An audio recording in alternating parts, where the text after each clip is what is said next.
the biggest thing standing in between this world being a harmonious, synergistic, awesome place for every single being to live is religion.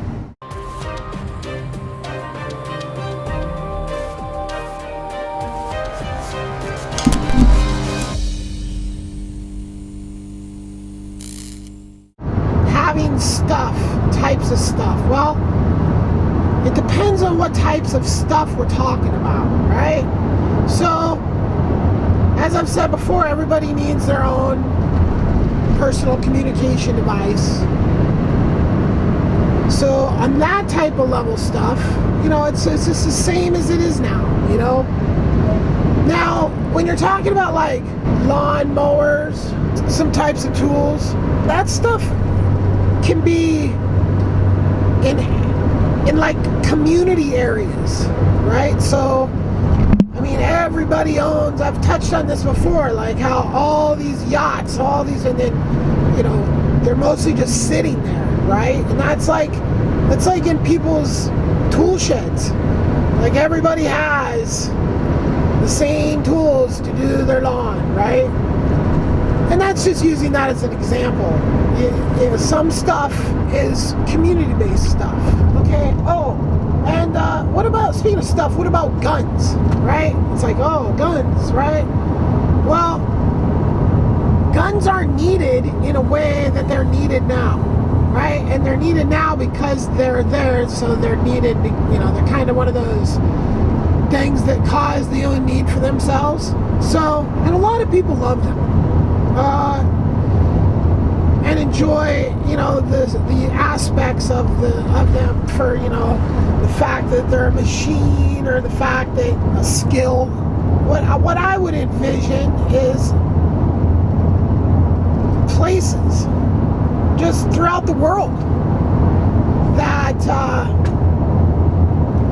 have giant armories that people can just go get trained and shoot all kinds of weapons. I mean, like, sorry, we're probably not going to be able to blow off depleted uranium 50 cal rounds every 5 seconds, but, regular bullets, I mean, target practicing or whatever, I see no problem with that, right? But I do see a problem with people just walking around with guns and guns just being readily available for society. In the resource-based economy, it would be a slow shift. Wouldn't be like a roundup, like, oh, the company get our guns, It just evolves into that. Like, people just, like, they become comfortable. They realize that there's no it or them that's coming to get them and their way of life anymore. And they've already changed their lives enough to where, it's like when you're telling people, like, it's going to be this, it's going to be that, the change they can deal with. It's just like this unknown change that freaks people out, right? So the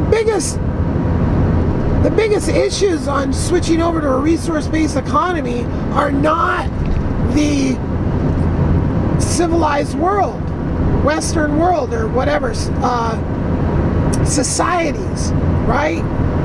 It's the places that don't have societies that are the biggest challenge to this whole, because you can't have, whole huge parts of the world on one program, and then there's these other pockets of the world, which it's a slow shift. It's not like a light switch, but you have to work on that. It can't be just like, oh well, it's their part of the world, they're going to do their thing. It isn't really going to work that way. And these areas that are problem areas aren't like, like, ooh, Russia or China or whatever like that. It's like, well, maybe parts of them that are super remote and undeveloped, right? So that is where you're going to have the problems, in places that people don't have stuff. People always say, like, oh, we can't let the third world, I don't know, people always say, that may be a broad term, maybe inaccurate ignorant statement. I've heard people say that we can't let the third world have everything because there just isn't enough. And I always counter this notion with war and product obsolescence. So those two things, in my opinion, and also licensing childbirth. We can't have uncontrolled breeding. That just, we can't. It has to be, and it doesn't have to be evil. Why does everything that doesn't conform with the way we do things now have to be an evil thing to get there? Oh, you want to license childbirth? Yeah. You know why? Because we want to elevate human health. We want to stabilize our species. We want to basically reinsert natural selection back into the human species, right? Because there's no predators keeping the weak among us weeded out. Quite the contrary. And I've touched on this before with the whole war thing. Best and brightest, who's breeding? Okay, so you got to think of this initial conversion to the resource-based economy as areas. So some areas in the world will just switch over, and everything from the middle of their area to the outer ring will all be within a resource-based economy.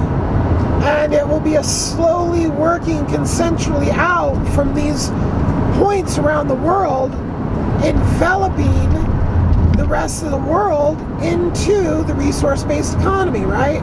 So, we have these amazing aircraft carriers that can, they're nuclear powered, they can just do everything.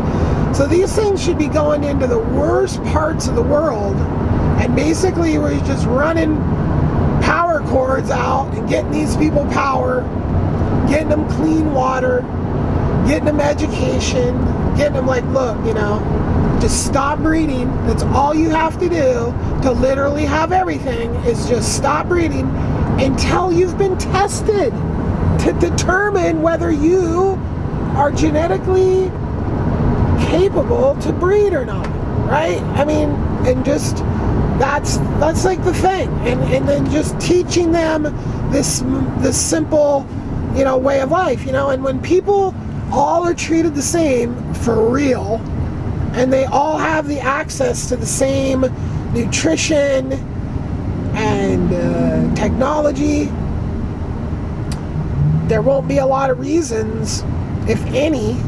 The biggest thing standing in between this world being a harmonious, synergistic, awesome place for every single being to live is religion.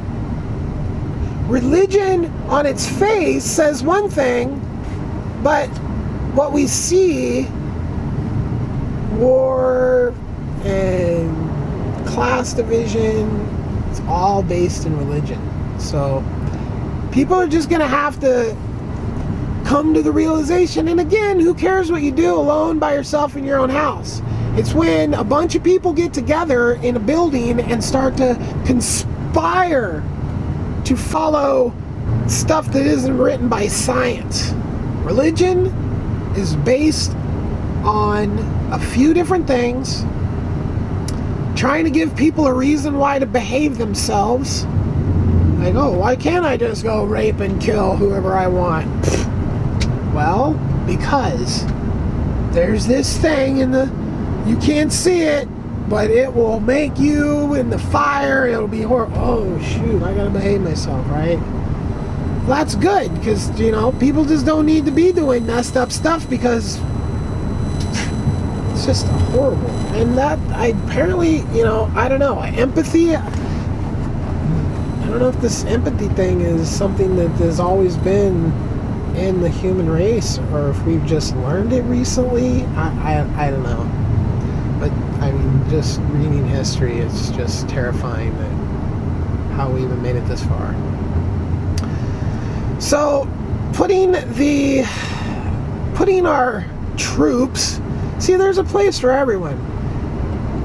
Militaries around the world can come together to go in the most impoverished areas and start constructing these people clean water facilities, energy facilities, farming, all this stuff. And if they're just in messed up areas that are just determined to be, you know, like, look, we can't really inhabit this area for this reason, and all these people, come on, we're going to give you, you know, places to live. It's going to be nice. Everybody gets a place to live, right?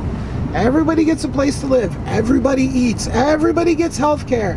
Everybody gets access to the same things that everybody else has. Everybody doesn't get to breed.